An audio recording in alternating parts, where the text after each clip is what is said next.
पाकिस्तान का मैच इस वक्त जारी है, तो लाहौर में इस वक्त क्या सूरत हाल है ये हम जान लेते हैं मुइन जुबैर से। मुइन बताइए।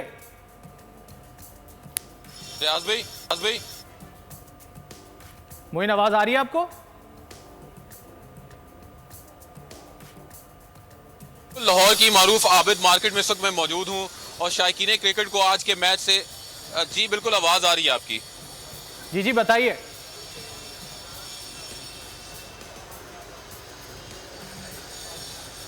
जी आवाज आ रही है आपकी, बताइए मुइन, कैसे क्या कह रहे हैं क्रिकेट के शायकीन? आबिद मौजूद हूँ। आज पाकिस्तान और अफगानिस्तान का मैच हुआ है, पाकिस्तान ने अपनी इनिंग्स खेल ली है।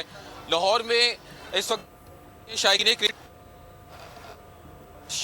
क्रिकेट से हम बात कितनी उम्मीदें वाबस्ता हैं, क्या कहेंगे आज के मैच? पाकिस्तान इंशाल्लाह जीतेगा। पाकिस्तान जिंदाबाद। नहीं, पाकिस्तान मैच किस तरह जीतेगा? बैटर्स अच्छे परफॉर्म कर गए। पहली बात तो यह है कि पाकिस्तान के लिए पहले 20 ओवर काफी इंपॉर्टेंट है बॉलिंग में, अब बॉलिंग के हिसाब से, क्योंकि अगर इनकी विकेटें गिरेंगी तो इस हिसाब से पाकिस्तान के पॉइंट ऑफ व्यू ज्यादा बढ़ेंगे। इस लिहाज से पाकिस्तान को आज का मैच जीतना बहुत जरूरी है, क्योंकि इनके हारने से पॉइंट लूज होंगे और पाकिस्तान काफी पोजीशन लूज कर सकता है। लग रहा है मैच जीत जाएगा। बड़ी मुश्किल है मुश्किल है बोल तो कह रहे हैं मुश्किल है। नहीं, इनके लिए मुश्किल है क्योंकि पाकिस्तान इंशाल्लाह जीतेगा, हमारी उम्मीद है फिर भी, क्योंकि जो आज जो मैच हो रहा है पाकिस्तान इंडिया वाला हिसाब है। लगता है आप भी लड़ रहे हैं आपस में।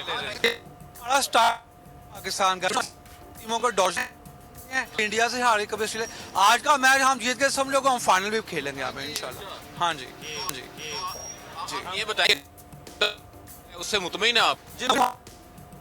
शायकीन क्रिकेट खासे पुरजोश नज़र आ रहे हैं लाहौर में और वो उम्मीद कर रहे हैं कि आज का मैच पाकिस्तान जीतने में कामयाब हो जाएगा। और वो कह रहे हैं कि अफगानिस्तान के खिलाफ तो अच्छा रिकॉर्ड रहा ही है पाकिस्तान का, उम्मीद करते हैं आज भी पाकिस्तान जीतकर 8-0 ये कर देगा हिस्ट्री को। सब्सक्राइब करें और बेल दबाएं ताकि कोई खबर रह न जाए।